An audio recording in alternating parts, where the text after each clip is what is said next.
Okay, so aside from the emotional part of necessarily why our climates have changed or will change, that sort of thing, we're going to just look at climate change. Of course, you're probably familiar with one of the ways that we think that our climate, our Earth climate, actually all the climates around our Earth are changing, has to do with the fact that the average temperature is increasing. The Earth's temperature is increasing. Again, aside from why it's increasing, I do think, in my opinion, humble as it is, that the Earth's average temperature is warming.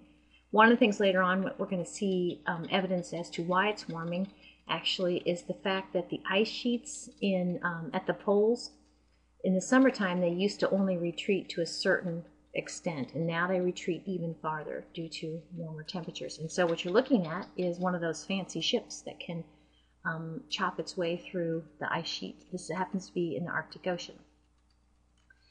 So in order to we'll talk about climates in the last chapter of this course, but climates are pretty complicated. They have a lot of things interacting.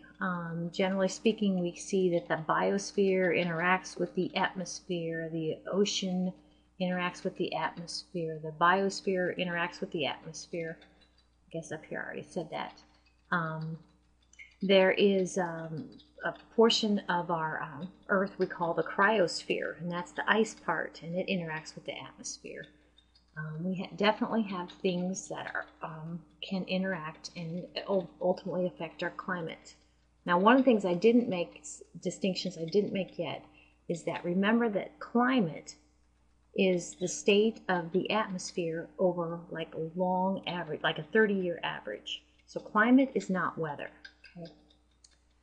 So this is a pretty picture of actually showing one photograph showing these various aspects of climate: atmosphere, hydrosphere, which of course would be water, the solid earth, the biosphere, and the cryosphere, all interacting in one beautiful photograph of Mount Rainier National Park, Washington.